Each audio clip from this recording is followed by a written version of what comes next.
The hangar was massive, flooded with the golden glow of the setting sun. A silver jet sat in the center. The flight crew was ready. Olivia Grant, the billionaire CEO, stood at the stairs. Then the lead tech spoke. "We shouldn't fly yet," he said. Olivia frowned, her eyes flashing with ice. "We're already delayed, Daniel." The pilots exchanged glances. The air turned freezing. He didn't move. He stood his ground. She walked right up to him, looked him in the eye, and kissed him. There, before the whole entire world.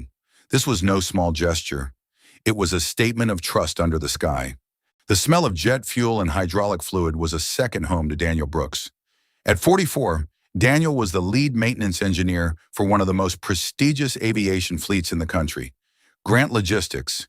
He had 18 years of experience under his belt, and his hands, though scarred and calloused by decades of heavy metal and tight bolts, were the most trusted in the industry. But more importantly, he was a father.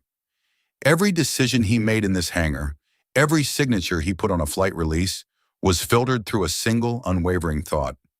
"I need to go home to Ethan." Ethan was 10. He was a bright kid who loved Legos and video calls with his dad during those long, late-night maintenance shifts. Being a single dad meant Daniel didn't have room for error. He couldn't afford a mistake on the job, and he certainly couldn't afford to be absent. He lived a life of absolute precision, governed by checklists and torque specifications. Olivia Grant was the opposite of quiet precision. She was a whirlwind of ambition and global influence. At 41, she owned the logistics empire that kept the planes in the sky. A woman who had clawed her way to the top of a male-dominated industry with sheer brilliance and a refusal to take no for an answer. She was decisive, brilliant, and notoriously impatient with anything that slowed down her momentum. Today, she had a merger meeting in London that was worth more than some small country's GDPs. The stakes were astronomical, and the timeline was razor thin.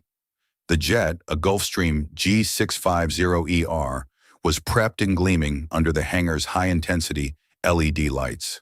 The flight plan was filed, the catering was on board, and the engines were idling in their pre-flight warm-up. But as Daniel ran his final diagnostic check, something felt off. It wasn't a major red flag. It wasn't a flashing alarm on the primary cockpit displays. It was a slight, intermittent flutter in the readings of the secondary pressure sensor on engine number 2. Most engineers would have cleared it as a sensor ghost.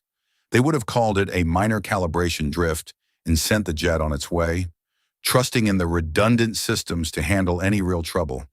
But Daniel Brooks didn't believe in ghosts.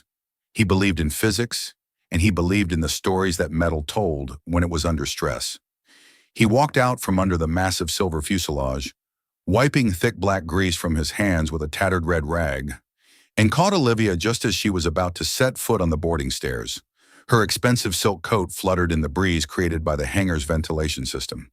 "Olivia!" he called out. His voice was calm, but it held a specific weight of authority that stopped her in her tracks. She turned, her eyes already scanning her watch. "Daniel, tell me we're ahead of schedule for once. I need to be in the air 5 minutes ago."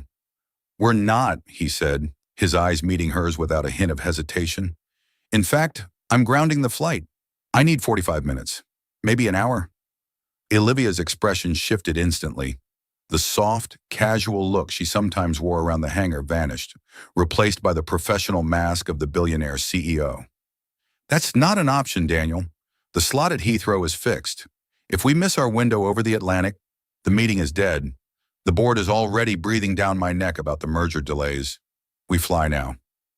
"The secondary sensor is showing an unstable bypass," Daniel explained, ignoring the corporate pressure radiating from her. "It's probably just a calibration issue in the housing, but I won't know for sure until I pull the assembly and inspect the seals. It's a 45-minute job." "Probably?" Olivia stepped closer, the sharp click of her heels echoing off the concrete floor. "You want to kill the deal of the decade over a probably?" "Daniel, I've seen the specs on this plane. It has more backups than a NASA shuttle." "I want to make sure you land," Daniel replied, his voice dropping an octave. The pilots were watching the exchange from the cockpit window, their faces unreadable but their anxiety palpable. The ground crew had stopped moving, sensing the clash of titans. Everyone knew the legend of Olivia Grant's temper, how she could fire a VP without blinking. But everyone also knew that Daniel Brooks was the only man in the company she couldn't intimidate. He wasn't afraid of her money, he was only afraid of a faulty part.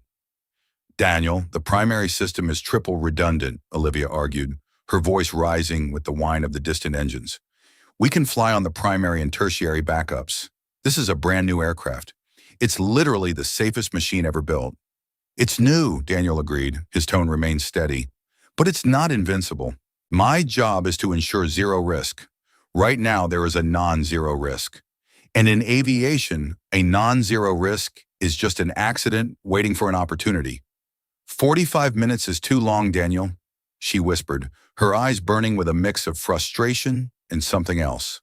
Perhaps a flicker of the stress she was carrying for the entire company. Then we have a problem, Daniel said. He stood there, his tall frame physically blocking the stairs to the plane. He wasn't being difficult for the sake of it.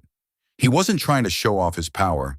He was just doing the one thing he knew how to do: protect the lives of the people who trusted his hands.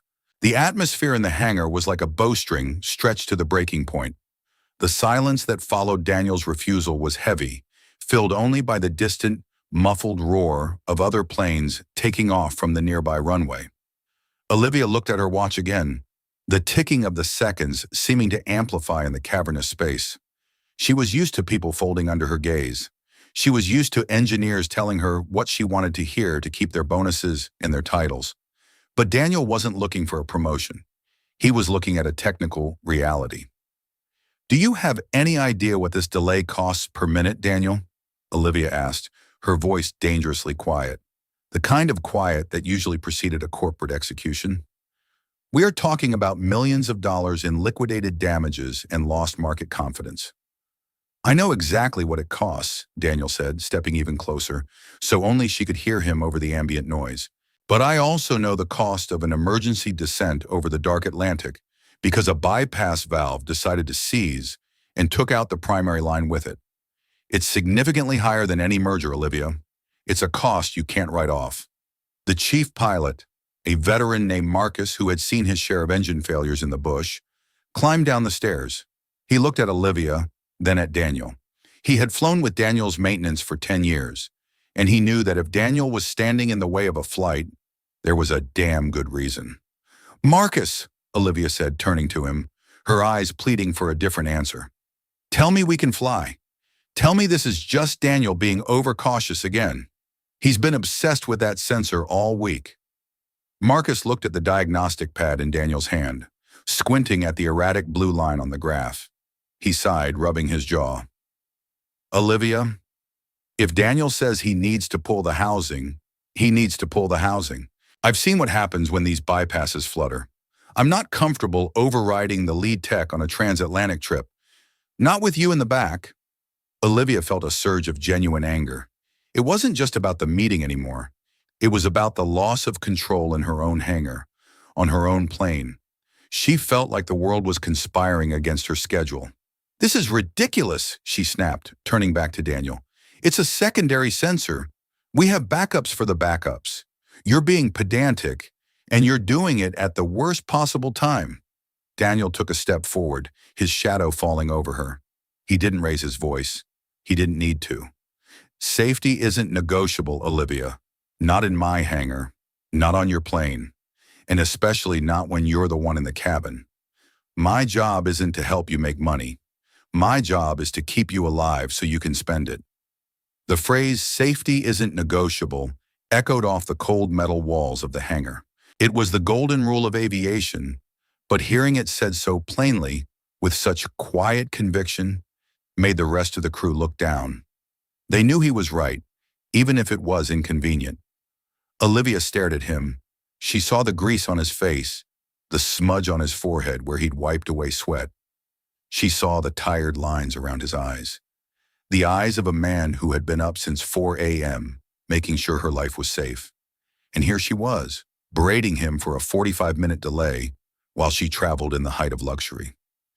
If you want to fly right now, Daniel continued, his voice as steady as a mountain, you'll have to find another technician to sign the release, because I won't. I'll log the status as unverified, and you can explain to the FAA and your insurance underwriters why you ignored a grounded status for a meeting. That was the kill shot. Olivia knew that an unverified log meant legal and financial suicide if anything, even a minor harmless glitch happened. She also knew Daniel was right, and that made her anger burn even hotter. Her pride was a powerful, jagged thing. "You're doing this on purpose," she accused him, though there was less fire in it now, replaced by a weary frustration. "You love being the one who can tell me no." "I'm doing my job," he replied simply. "I don't care about the meeting. I don't care about the board or the merger. I care about this airframe and the people inside it. If that makes me difficult in your eyes, then I'm proud to be difficult." He looked at his watch. 38 minutes left if I start right now. "Your choice, Olivia. Do we fix it and fly safely, or do we argue for another 10 minutes and lose the Heathrow slot anyway?" Olivia looked at the silver jet, then at the pilots, then at the eager faces of the ground crew. Finally, she looked back at Daniel. She saw the father who walked his son to school every morning before coming here. She saw the man who had stayed late 100 times just to double-check a single bolt because he couldn't sleep if it wasn't perfect. "Fine," she hissed, her voice tight. "Fix it. But Daniel, if this turns out to be nothing more than a software glitch, we are going to have a very long, very unpleasant conversation about your future with this fleet when I get back." "I look forward to it," Daniel said, already turning to grab his specialized toolkit. He didn't wait for her to dismiss him. He had work to do, and every second counted. If you believe that saying no in a difficult moment takes more courage than saying yes, subscribe to see what happens before the engines start. The real story is just beginning. Olivia walked away from the jet and into the glass-walled office at the edge of the hangar. She didn't sit down. She slammed her phone onto the mahogany desk and began the grueling, humiliating process of moving a non-movable international merger meeting. It was a nightmare of international calls, frantic apologies to chairmen in 3 different time zones, and carefully constructed strategic lies. She had to use every ounce of her political capital, every favor she'd banked over a decade, just to keep the merger alive. She was furious, pacing the office like a caged lion, her heels clicking a rhythmic, angry beat against the floor. Through the glass, she watched Daniel and his team move with the precision of a SWAT team. Underneath the jet, Daniel was a surgeon. He and 2 other senior technicians had the side panel of Engine 2 off in minutes. They were buried in a tangle of wires, fiber optics, and titanium pipes. Daniel was focused, his world shrinking down to the size of a pressure valve. He didn't look at the office. He didn't look at the clock. He didn't even hear the noise of the hangar. He looked at the valve housing. He pulled the secondary bypass housing, his movements sure and practiced. At first glance, the internal seals looked perfect. The other techs looked at him, their expressions skeptical. "Looks clean, Dan. Maybe it was just a software ghost after all? We're losing a lot of time here." Daniel didn't answer. He didn't like being wrong, but he liked being safe even more. He took a high-intensity fiber optic flashlight and peered into the intake port, checking the micro grooves of the metal. There, wedged at the very back of the seal seat, he saw it. A microscopic piece of composite shaving, no bigger than a single grain of salt, lodged in the seal of the secondary valve. It was nothing. A speck of dust in a desert, until it wasn't. Under the extreme high pressure of a transatlantic flight at 40,000 feet, that tiny shaving would have caused the seal to vibrate. Vibration leads to friction. Friction leads to heat. Heat leads to total seal failure. A failure of the secondary system would have dumped all the pressure onto the primary line instantly. In a worst-case scenario, it could have triggered a false fire warning or even an actual containment breach. "Change the entire assembly," Daniel ordered, his voice echoing in the hollow space of the engine. "Now, we don't just clean it, we replace the housing." 40 minutes passed in a blur of focused labor. The sun had finally dipped below the horizon, leaving the hangar in a cool, blue-gray twilight that made the silver jet look like a sleeping predator. Olivia walked back out onto the floor. She looked exhausted, the adrenaline of the argument having faded and left behind the cold reality of the night. Daniel was standing by the stairs again, wiping his hands for the 10th time. The panel was back on, the screws torqued to perfection. The engines were silent once more, waiting for the electronic command to roar back to life. "Well?" Olivia asked. Her voice was much softer now. She wasn't the CEO of a global logistics giant.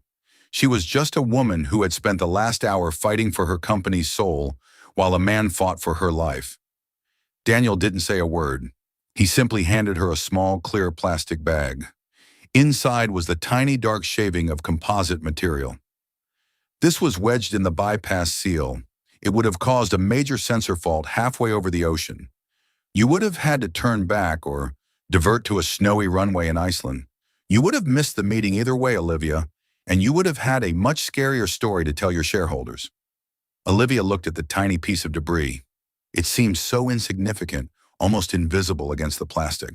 But she knew enough about the machines that built her fortune to know that the smallest things are what bring them down. A single bolt, a single wire, a single grain of salt. "We're good now," Daniel said. He didn't say, "I told you so." He didn't gloat or wait for a confession of his brilliance. He didn't even look for a thank you. He just gave her a professional, respectful nod. "System is calibrated. Testing is green across the board. You have a safe flight, Olivia. The weather over the Atlantic looks clear." Olivia stood there, the plastic bag held tightly in her hand. She realized that Daniel hadn't been fighting her ego. He had been fighting for her life.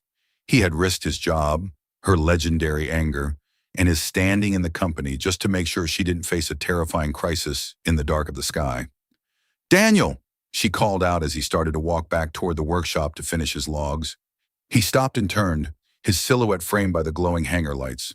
"Yeah?" "I moved the meeting," she said, her voice small in the vast space. "It cost me a lot. My partners think I've lost my mind or my edge. But I think I just realized I'd rather be a crazy late CEO than a dead one who arrived right on time." Daniel gave her a rare, genuine smile, a smile that reached his eyes and transformed his face, making him look younger, warmer, and much more like the man she'd known 5 years ago. "That's a good trade, Olivia. London will still be there when you land. The skyscrapers aren't going anywhere." The crew began their final boarding. The pilots were back in their seats, the pre-flight checklist moving with lightning speed now that the technical hurdle was cleared. The hangar felt different. The tension had been replaced by a quiet, professional respect that hummed in the air. Daniel stood back, his arms crossed, watching the machine he had just saved. He felt the weight of the day finally leaving his shoulders. He could go home to Ethan soon. The jet's engines began to whine, a high-pitched song of power. Olivia stood at the base of the stairs, her hand on the railing, but she didn't go up. She turned back and looked at Daniel, who was standing 10 feet away, his arms crossed over his chest. She walked back toward him. The wind from the engines was starting to kick up, blowing her hair across her face. "You always do this," she said, her voice barely audible over the noise. Daniel looked confused. "Do what? Fix the planes?" "No," she said, stepping closer into his personal space. "You stand your ground, even when I'm being impossible, even when everyone else is shaking in their boots because I'm in a bad mood." Daniel shrugged. "I'm not scared of you, Olivia. I'm scared of gravity. Gravity doesn't care who you are or how much money you have." Olivia laughed, a soft, tired sound. She looked at him, really looked at him. She remembered the first time he had corrected her on a maintenance contract 5 years ago. She had hated him then. She had tried to fire him. But her father, the founder of the company, had told her, "Keep the man who tells you you're wrong. Everyone else is useless." She realized now that Daniel Brooks was the only honest thing in her world of corporate theater. He was the anchor. "Thank you, Daniel," she said. "Just doing my job," he replied. "No, it's more than that," she whispered. She looked around. The ground crew was busy. The pilots were focused on their instruments. In the vast golden-lit hangar, for just a moment, they were alone. Olivia stepped forward. She reached up, her hand brushing the collar of his work shirt, and kissed him. It wasn't a long, cinematic kiss. It wasn't a grand romantic gesture. It was a quick, firm, and surprisingly intense connection. It was the kiss of a woman who was finally admitting she had found someone she could trust. Daniel froze. His heart, which was usually as steady as a turbine, skipped a beat. He felt the softness of her lips and the faint scent of her perfume against the smell of the hangar. She pulled back, her cheeks slightly flushed, a flicker of something, mischief, vulnerability, in her eyes. "Don't get used to it," she said, her professional tone returning, though her voice was shaking just a little. "And don't tell the board. They'll think I'm losing my edge." "Your secret is safe with me," Daniel managed to say, his brain still trying to process what had just happened. Olivia turned and walked up the stairs. She didn't look back. At the top of the stairs, she paused, gave a sharp nod to the ground crew, and disappeared into the luxury of the cabin. The door hissed shut and sealed. Daniel stood on the concrete floor, his hands still in his pockets. He watched the jet taxi out of the hangar and toward the runway. He touched his lips, a small, stunned smile creeping onto his face. The billionaire CEO had just kissed the guy with grease on his face. The silver jet thundered down the runway and lifted gracefully into the night sky. Daniel stood at the hangar doors, watching the blinking red lights disappear into the clouds. The flight would be perfect. He knew it. Every bolt was tight, every sensor was true, and the engines were humming the way they were designed to.